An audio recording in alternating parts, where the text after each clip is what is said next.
ہر قسم کے روحانی جسمانی مسائل اور وظائف کے لیے پیر اقبال قریشی چینل کو سبسکرائب کریں۔ محمد از تمی خواہم خدا را، محمد از تمی خواہم خدا را، خدایا از تو حب مصطفیٰ را۔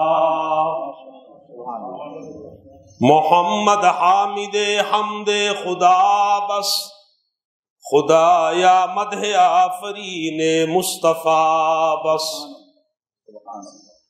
نماز میں پڑھنے والا درود شریف بلند آواز سے ہم پڑھیں گے۔ اللہم صلی علی محمد وعلی آل محمد کما صلیت علی ابراہیم وعلی آل ابراہیم انک حمید مجید۔ ایمان والو رحمت عالم پہ درود پڑھ لو نا۔ اللہم بارک علی محمد وعلی آل محمد کما بارکت علی ابراہیم وعلی آل ابراہیم انک حمید مجید۔ نہایت ہی واجب الاحترام، آج پیر طریقت رہبر شریعت حضرت مولانا حافظ پیر محمد اقبال قریشی صاحب زید وقار حکم کی دعوت پر آج اس جامع مسجد الشیبی میں ہم اور آپ جمع ہیں۔ میں نہایت ہی مشکور ہوں حضرت کا کہ حضرت نے آج شفقت فرمایا ہے، وہ کہ ہم اس قابل نہیں ہے کہ یہ حضرات کی موجودگی میں لب کشائی کی جرات کریں۔ یہ جو کچھ بول رہا ہوں یا کچھ کہنے کی جسارت کر رہا ہوں، یہ انہی کے حکم پر کر رہا ہوں۔ اور جامع مسجد الشیبی کے مقتدی حضرات، میرا اور آپ کا یہ پہلا اس تقریر کے حوالے سے یہ پہلی ملاقات ہے۔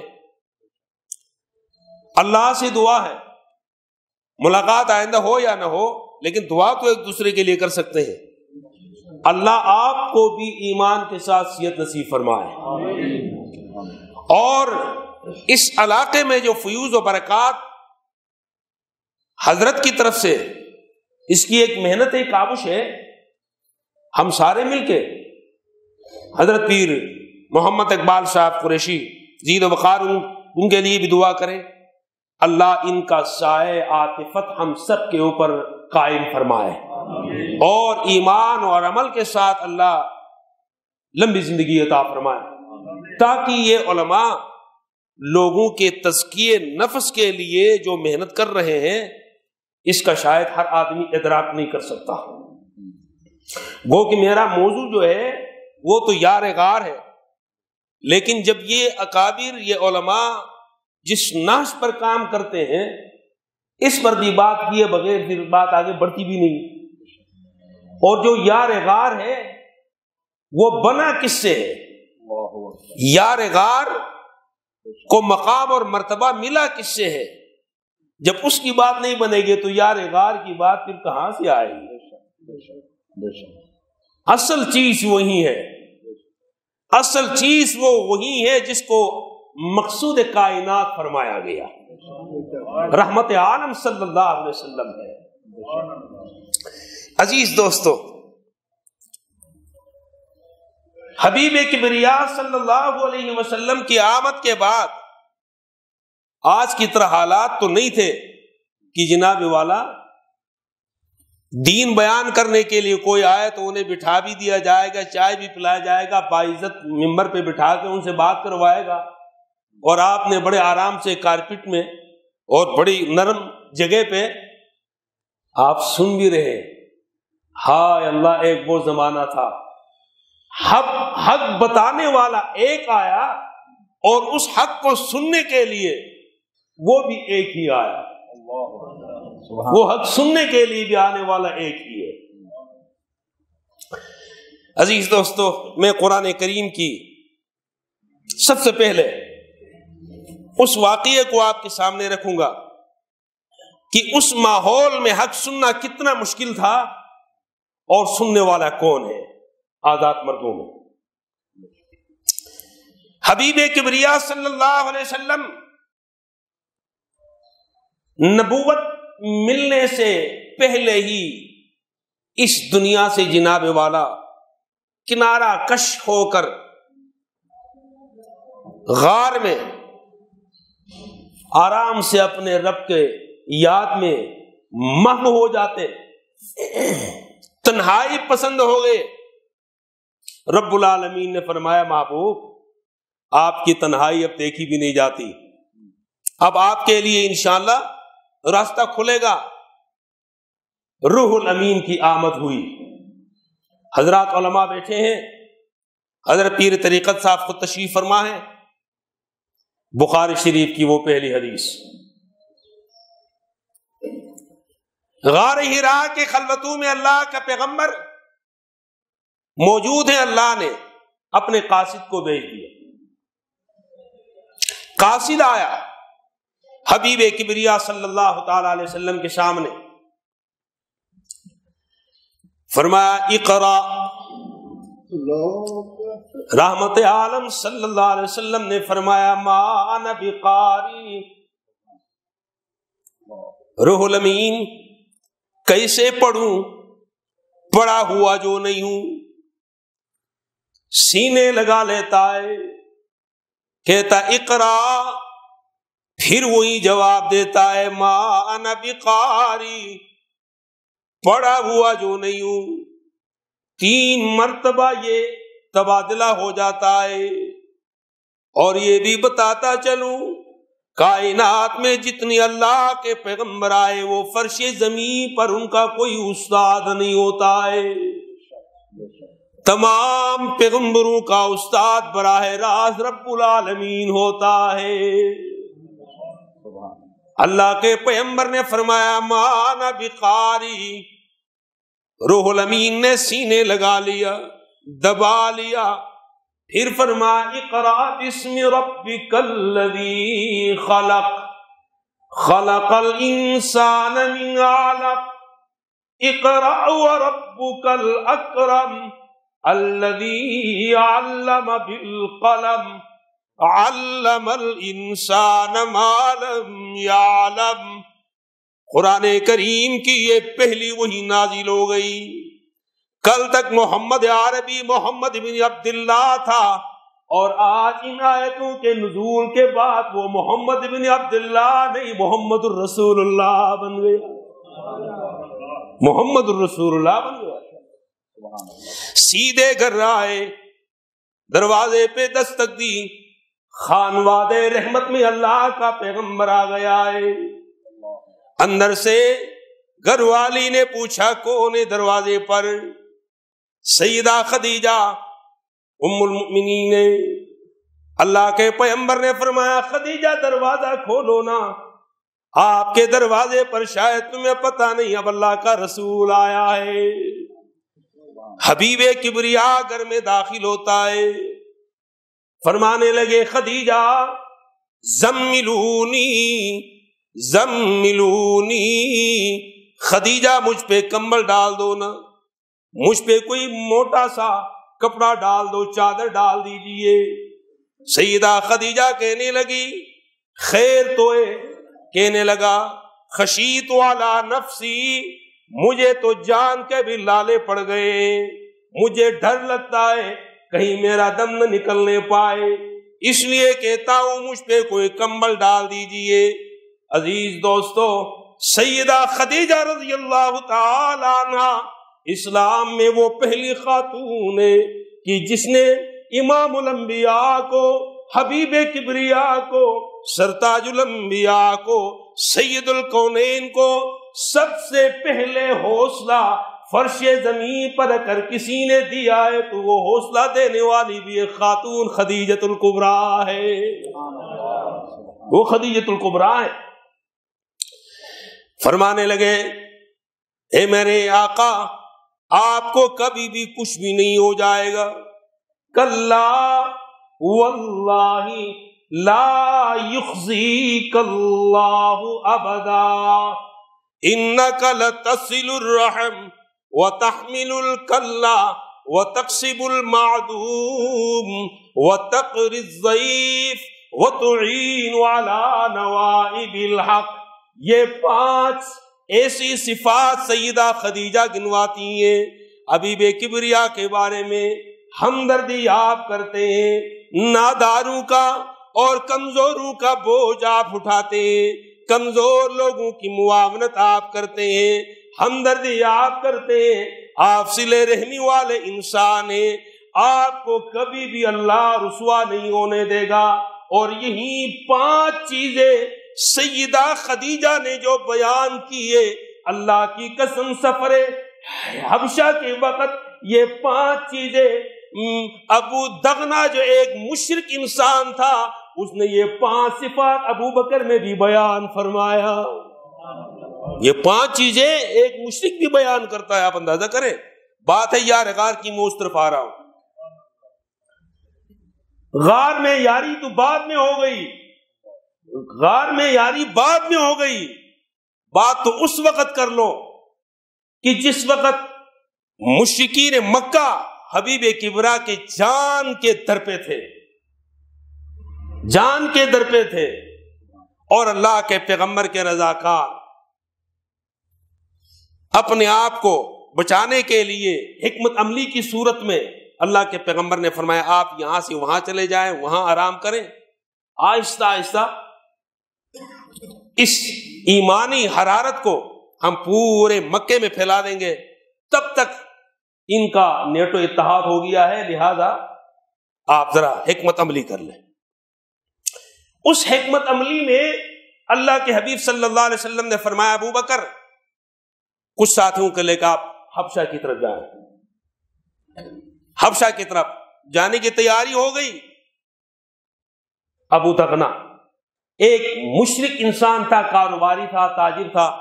چونکہ سیدنا ابو بکر صدیق رضی اللہ تعالی عنہ بھی تو بہت بڑے تاجر تھے. علماء تشریف فرما ہے یہاں پہ. ایمان لائے تو 40,000 درہم اس کے پاس نقدی تھا. 40,000 درہم. اور آپ کو پتا ہے درہم کتنا مہنگا ہے. اس وقت فرش زمین پر جتنی بھی ممالک ہیں ان کی کرنسیاں آپ جمع کریں تو سب سے مضبوط کرنسی میرے خیال سے دینار ہے جی، اس کے بعد درہم ہی ہے. اور ہماری کرنسی تو آپ کو پتا ہے ماشاءاللہ پوری دنیا میں بڑی مضبوط کرنسی ہے. بس خیر عزیز دوستو، وہ بڑا تاجر انسان تھا. میں اس پہ نہیں جاتا، میں اس نقطے کی طرف آتا ہوں جو نقطہ سیدنا ابو بکر صدیق کے مقام کو بلند کرتا ہے. ابو دغنا راستے میں ملے، کہنے لگے سنا ہے کہ آپ کہیں جا رہے ہیں. حضرت ابو بکر صدیق رضی اللہ تعالیٰ عنہ نے فرمایا کیا کریں یار مسٹر ابو دغنا، آپ کی قوم کو ہمارا یہاں رہنا پسند نہیں آتا، اس لیے ہم چھوڑ کے جا رہے ہیں حبشہ کی طرف. یہاں پر ابو دغنا نے ایک جملہ کہہ دیا، فرمایا مثلک یا ابو بکر، ابو بکر آپ جیسے لوگ نکالے جانے کے قابل نہیں ہے. آپ جن آبادیوں سے نکالے جائیں گے وہ آبادیاں پھر آبادیاں نہیں رہتی، ویرانے بن جاتے ہیں. ابو بکر تیرے اندر یہ 5 صفات ہے. تو صلہ رحمی کرنے والا ہے، تو لوگوں کی خدمت کرنے والا ہے، تو کمزوروں ناتوانوں کی ہمدردی کرنے والا ہے. یہ صفات بتاتا گیا. سیدنا ابو بکر صدیق رضی اللہ تعالیٰ عنہ، میں عرض کر رہا تھا حبیب کبریا صلی اللہ علیہ وسلم کے سامنے جب خدیجہ کے سامنے یہ باتیں آئیں، اللہ کے پیغمبر نے فرمایا یہ چیزیں مجھ پہ نازل ہو گئیں.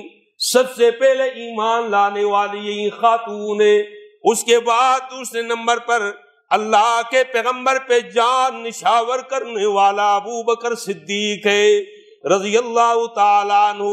اللہ کے پیغمبر صلی اللہ علیہ وسلم نے فرمایا سارے کے سارے صحابہ انہوں نے ایمان کے لیے اسلام کے لیے قربانیاں دی ہوں گی، لیکن سب کے احسانات کا بدلہ میں چکا ہوں. لیکن ایک شخصیت ایسی ہے جس کے احسانات کا بدلہ محمد نہیں دے سکا، رب العالمین حشر میں عطا فرمائیں گے، حشر میں عطا فرمائیں گے۔ وہ سیدنا ابو بکر صدیق رضی اللہ تعالیٰ عنہ، اما عائشہ صدیقہ رضی اللہ تعالیٰ عنہ سے روایت ہے،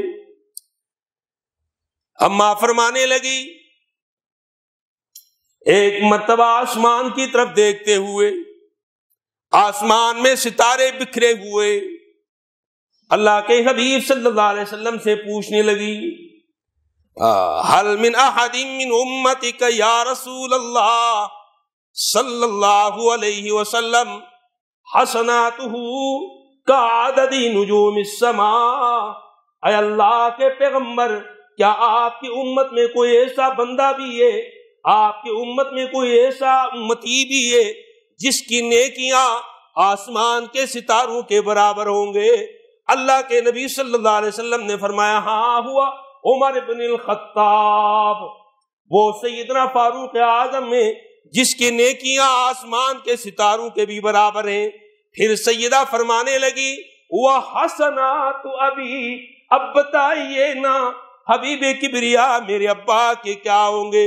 رحمت عالم صلی اللہ علیہ وسلم نے فرمایا ساری کی ساری نیکیاں ابو بکر کے ایک طرف، ساری نیکیاں عمر کے ایک طرف، جو 3 راتیں میرے ساتھ غار میں تیرا باپ رہا ہے نا، اس کا مقابلہ کائنات میں کوئی نہیں کر سکتا۔ عزیز دوستو، میں عرض یہ کر رہا تھا سید الکونین صلی اللہ علیہ وسلم نے جب نبوت کی بات اللہ کی طرف سے نازل کردہ کلام مقدس کو سینے میں رکھ کر دعوت پہ چلے گئے تو یہی ہے، آزاد بھی ہے اور جوان بھی ہے، طاقت بھی رکھتا ہے، اثر بھی رکھتا ہے۔ حبیب کبریا کے سب سے پہلا ہمدم اور ہم سفر بننے کا شرف اسی بندے کو اللہ نے عطا فرمائی۔ اور یہ بھی ایک روایت بحقی کی میں عرض کروں، یہاں حضرات علماء بیٹھے ہیں، اللہ نے اپنے اس ابو بکر صدیق رضی اللہ تعالی عنہ کی ولادت جب ہوئی، اب یہ بھی ولادت، اس کا ایک واقعہ بحقی والے نے نقل کیا ہے۔ میرے عزیز دوستو، میں تو اس کو پڑھ کر میں حیران ہو جاتا ہوں کہ اللہ نے محمد اور صلی اللہ علیہ وسلم اور ابو بکر کو کس قدر ایک دوسرے کے ساتھ ملا لیا ہے۔ اور عجیب بات یہ ہے دونوں ہم عمر بھی ہیں، کوئی 1 سال کی آگے پیچھے ہے تو ہے، نہیں تو 2 سال کی، ہاں چونکہ عمر جو ہے وہ 2 سال کے بعد اللہ کے نبی صلی اللہ علیہ وسلم کے وفات حسرت آیات کے بعد 2 سال خلافت کی سیدنا ابو بکر صدیق رضی اللہ تعالیٰ عنہ نے کچھ مہینے، تو یہ ملا کے جناب 63 سال ہی عمر بنتی ہے۔ تو میرے عزیز دوستو، 1-2 سال کی آگے پیچھے کی بات ہے تو ہے، نہیں تو دونوں ہم عمر ہیں۔ بحقی والے نے لکھا ہے جس وقت سیدنا ابو بکر صدیق رضی اللہ تعالیٰ عنہ ابھی پیدا ہوئے، غربت کا زمانہ تو تھا اس دور میں، تو گود میں لیے بیٹھی ہے، اتنے میں ہاتف غیبی کی طرف سے ایک آواز آتی ہے، اور اس غیبی آواز کے اندر کچھ جملے ہیں میرے عزیز دوستو، وہ آپ کے نظر کرتا ہوں یار غار کے حوالے سے۔ فرمایا ابت اللہ بالتحقیق ابشری بالولد العتیق اسمہ فی السماء صدیق وبالخاتم النبیین فی الغار رفیق۔ اے اللہ کی بندی، تیرے گود میں یہ جو نومولود ہے، آپ نے خیال بھی کیا ہے یہ کس قدر مقام اور مرتبے والا ہے۔ یہ غیبی آواز سیدنا ابو بکر صدیق رضی اللہ تعالیٰ عنہ کی والدہ گرامی کے پاس سامنے آ جاتی ہے۔ یا بت اللہ بالتحقیق ابشری بالولد العتیق اسمہ فی السماء صدیق وبالخاتم النبیین فی الغار رفیق۔ اللہ کی بندی، یہ تیرے گود میں جو معصوم آیا ہے یہ فرش زمین پر عتیق کہلائے گا، یہ آسمان دنیا میں صدیق کہلائے گا، اور آخری زمانے میں اللہ جب اپنے آخری رسول کو بھیجے گا وہ محمد عربی آئے گا تو مکے میں، لیکن مکے والے وفا نہیں کریں گے، محمد عربی کہیں ہجرت پہ جائیں گے، اس ہجرت کے خاردار سفر کے اندر یہ تیرا معصوم آخری نبی کا رفیق بنے گا۔ کون مقابلہ کرے گا ابو بکر کا؟ کون مقابلہ کرے گا ابو بکر کا؟ رحمت عالم صلی اللہ علیہ وسلم نے اپنی زندگی میں بتا دیا، اپنے ہین حیات بتا دیا، خود مصلی پہ کھڑا کر کے امت کو بتا دیا، خبردار میرے ابو بکر کے بارے میں کچھ نہ کہنا، اس لیے کہ اس ابو بکر نے میری رضا کے لیے سب کچھ قربان کر دیا، بوری کا ٹاٹ پہننا گوارا کر دیا۔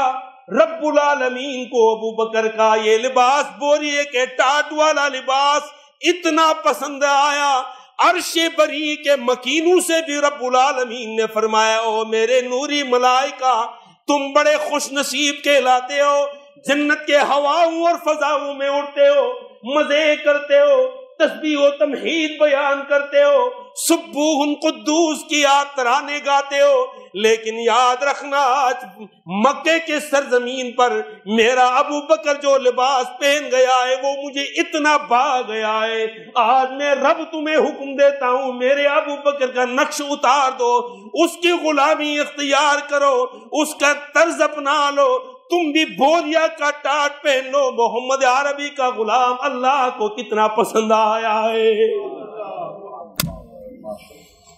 کون مقابلہ کرے گا ابو بکر کا؟